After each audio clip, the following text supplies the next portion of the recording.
Hey, it's me again, and as you can see from the perspiration all over me, I am working out of the Valley of the Sun, sometimes referred to as Hell, always referred to as Phoenix, or recalled as Phoenix. And it is very hot. It is August, and if you're someplace cool, I'm envious. Do you have an extra room? Nah, I will be, you'll be envying me in about a month or two. Because once it starts to get cold there, wherever it is you're at, I'll be saying, wow, it's really just like spring everywhere else for the next 8 months. In any event, today I am here to walk you through a little bit about using the Omni 1325 and the Rich Auto controller that is used to run the machine or control, if you want to be redundant. The machine itself uses the Rich Auto controller. You can also get it with Mach 3 running out of a PC. And the Rich Auto controller, which comes on the variable frequency and computing device right here, looks like this. It is a handheld controller, a pendant controller is sometimes the way it's referred to. It's got a green screen, 16 keys with multifunction. Okay. It's quite capable and very easy to use. So if you're just trying to get started with a controller, this is the one you want because it's very easy to use. But if you want to start doing more advanced things, because through the multi-menu and the multi-select keyboards, or excuse me, keys, then you can do quite a bit more with it. Okay. So when you first turn the machine on, what you're going to hear, well, first of all, let's go over. You want to make sure that you have all of the e-stops in the out position. Otherwise, you can press on the green button all you want to, and nothing's going to happen. Whenever you press on the green button, you're going to hear some sounds coming out of here. There'll be the sound of a computer spinning up here. There'll be the sound of a lubricant motor right here. And then you'll hear some of the sounds of the motors that move the machine around coming on. So let's go ahead and see what happens whenever I turn that switch. Well, what do you know? I wasn't lying.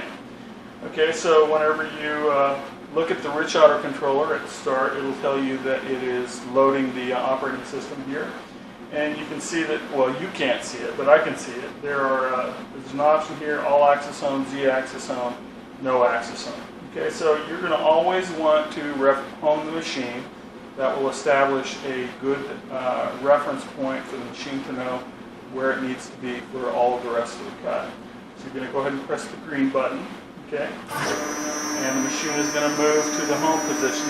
You're going to want to be careful that you don't have your hands or anything else in the way, because whenever you do, what will happen is you may lose a finger, like that, okay?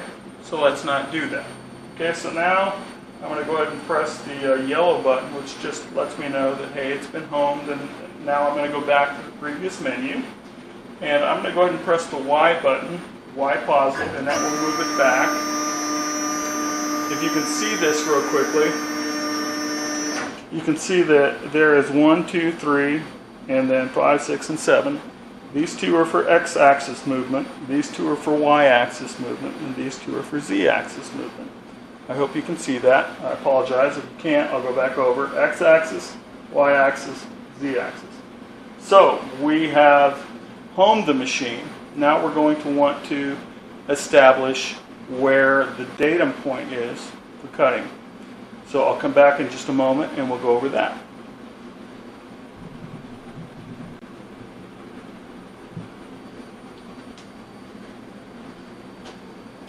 Okay, so I'm back.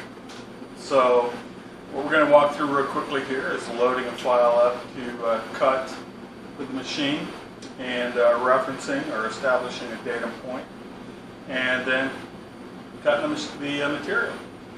So let's get started. Let's get started. So when you're going to first load your file for cutting on the machine, you want to insert it via the USB port here at the top. Okay. You put it in there right there. Okay. And you're going to go to the menu button, press the menu button. Another sub-menu will pop up, machine setup, auto pro setup, system setup, and operate file. we're going to go down to the Operate File menu. We're going to say OK. I'm going to get rid of those old files that I had on the machine from previously, so I'm going to go ahead and select down to Delete File, press OK. It'll only give me the option for the internal file delete. That's because it won't allow me to delete files on the USB key. I'm going to go ahead and press OK again, and there's one file there. It's named vcut.tap, and I'm going to select OK. No prompt to ask you whether or not you want to get rid of that file, so you better be sure you want to get rid of it. Okay, it's gone. So now let's go ahead and copy the files from the USB stick to the internal memory. So we're going to press up to the copy file, select the OK button. It's going to select from the UDisk file, which you're just going to have to use your imagination, that says USB drive. And then you're going to have several files in there. You may have some system files that show up. Don't worry about that. Go down to the files that are the G-code files that you want to copy. So in this case, I've got another file that's renamed vcut. It's the same as the old file that was already in there. That's one reason why I had to delete it. The system won't allow me to copy files over the files that are existing. So I have to delete the files internally and then copy the new ones off the USB stick.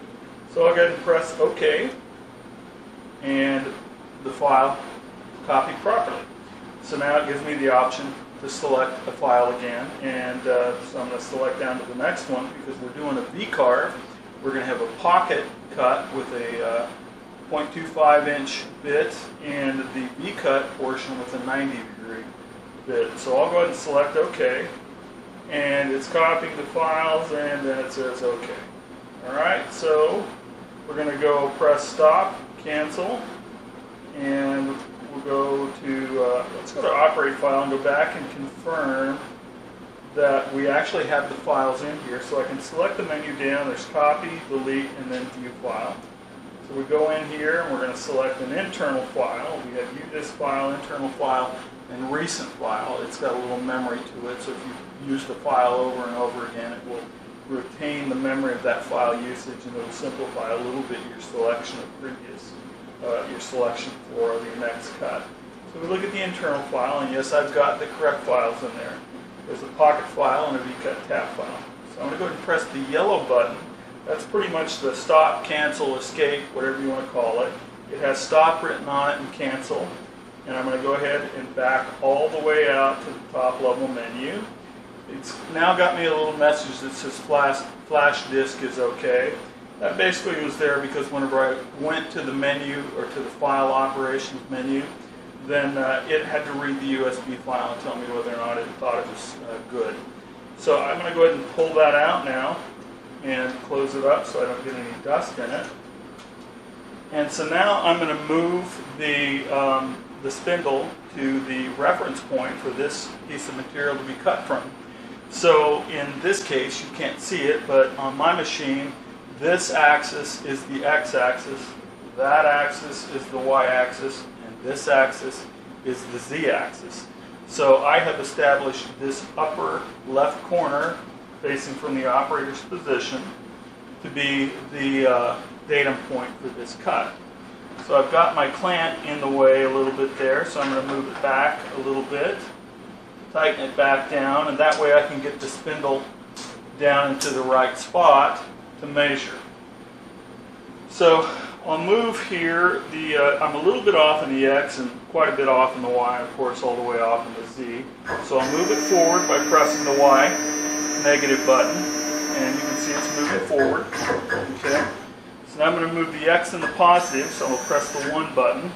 And I moved it a little bit too far, so I'll go ahead and press the 5 button, otherwise known as the X minus button. And I'm just about there. And then I'm going to move the Z button down.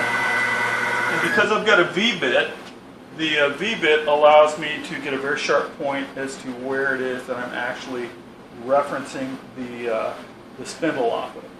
So I'm sorry that you can't see this. It's not really very informative other than the talking that I'm doing right now. I'll get a video out later on if you're absolutely insistent that you've got to see the V-bit touching the corner. Dagnabbit, mister! This video is worthless without the V-bit touching the corner. So we move down, and now I can move a little closer, okay? And there we are, right about where we need to be. Okay? So I'm going to call that, I have two sets of axes that I can establish a 0 off of. The top button has XY and it's got an arrow pointing to 0, so that's the 0 axis for the XY. And then because of where I'm at, I could just use some of the old machining techniques to establish the 0, but I'm not going to do that. I'm going to go ahead and use the new wave, next generation modern mechanism for establishing Z. And I recommend using this most of the time because what this is a little electric sensor and a pad, and the V bit will come down, or the router bit spindle will come down and touch this. It'll close an electrical circuit, and whenever it does, the machine will then say, this is where the surface of the material that I'm going to cut is. And then it will retract very quickly, and you can use this as the very accurate measurement for where the surface of your material is. Okay? So make sure you unwrap it, and the most important part is when you pull it back up, make sure that you take it out. Otherwise, the spindle may grab your little cable, and if you don't watch out, you could be hit with a 24,000 RPM piece of brass, and it will hurt. Well, the worst part about it, though, will be it'll no longer be attached, and then you can't use it anymore. So let's go ahead and retract that just a little bit. We'll set our little brass pad down there. And in order to get the machine to auto Z, you need to press the on-off button and the menu button. Press the on-off button first, then the menu button, and you can hear it start to spin. And it is now moving down very slowly so that it does not crash through the brass pad. And as soon as it touches that brass pad, it's going to retract very quickly. I'm sorry, but I was in the military long enough to know that you're supposed to tell people what you're going to tell them, and then tell them what you told them. So you're going to get to hear this 3 times, whether you like it or not. So now I was babbling on, but I did, in my old senility, remember to pull the brass pad out of there. So I'm going to go ahead and set my wrench auto controller back in the sleeve. Put the brass pad back up here, okay? And we are pretty much ready to start cutting. So I'm going to stop the video here. I'll repoint the camera so you can see what's going on. Maybe that'll be a little bit more interesting. And just so you know, I'm going to turn the audio off because it's not very interesting to hear the fan blowing really hard because it's freaking hot in Phoenix. Did I say that already?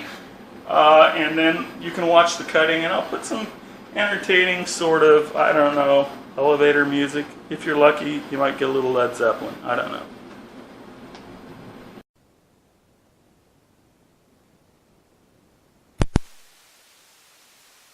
One last little bit of shared information. Whenever you get ready to start cutting the machine, the way you're going to do that is press the Run Pause button. When you do that, this menu is going to change. Okay, so now it's going to ask you where do you want to select the file from. I'm going to say internal because I've copied it to the internal position, but I could just as well operate off of a USB drive up here. Okay, so I'm going to go ahead and press OK again. It's going to ask me which file do you want to cut. You can't see it, but I've got a 90-degree V-bit. You're going to see it very shortly. So that's the V-cut file. I'm going to move down to that option. I'm going to say OK. Now it's going to ask me some work speeds. How fast do I want the machine to move around, etc. And it's got a speed scale and stuff. We're not going to go through that right now. But in any event, once I press that OK button, then it's got a 4-second delay. I put that delay in there so that just in case when I press the button I go, oh, wait a sec, I meant to, then I can press the stop button, excuse me, and it will stop, and then I can do my reset up again, and that way I don't ruin a piece of wood. Okay?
Hey, how you doing? So this is the offending cut that ruined my V-bit. This is actually a 48-inch wide by 24-inch long, or yeah, I guess long, since that's the y-axis, and 0.75 inches, otherwise known as 3/4 of an inch thick. What I did was in my Open V, I set the flat depth in millimeters. You could turn that around. It's about 1/4 of an inch, not quite. And what happened was the machining did more or less okay until it got right to that spot right there. And I'm not sure if I don't need to take a little bit closer look at the way these things are set up. These are, as I understand it, these are the vectors that tell you when your spindle retracts, it's going to go over here, and the routes that basically it's going to take as it moves through the retract space. And so my suspicion is that it said, nice big gaping hole, let's plunge deep here. And it went to the full 1/4 of an inch, and it is a very wide router bit. So, it got a pretty good um, grab, and the shaft itself is less than 1/4 of an inch, and I don't think that it's high carbide steel. I think it's probably just standard steel because the way it looked was nice and twisted. Fortunately, it didn't seem to damage the spindle head at all, so that's good. The collet looks okay. The wood is gone, and that frustrates me because I wanted to make an open and closed with on each side sign, and I guess that's not going to happen today because I've got some business I have to do for some other customers, and so the stuff I'm doing for myself is not going to happen.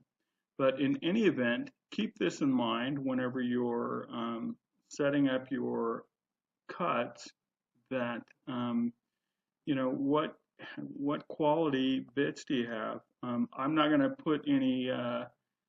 Well, I'm going to throw a name out there. Amana Tools has probably been one of the best router bits I have bought, but the unfortunate thing is they are very expensive. I bought a 1/2 inch two flute end mill from Amana a couple of years ago, and that thing was so sharp, the edge cut me in the thumb without me even knowing it very deeply. It was like a razor, and that thing is hard and still going, and so it's like the Energizer bunny, excuse me. So that would be my recommendation: is if you're going to go get a bit, excuse me, get one from Amana. Tools today is probably not a bad place to shop. The other place, of course, is Amazon. They tend to have very good deals on stuff like this. So anyway, sad day in Budville. Mighty Casey struck out, and hopefully we won't repeat this mistake again. And one way we're going to prevent that from happening is by buying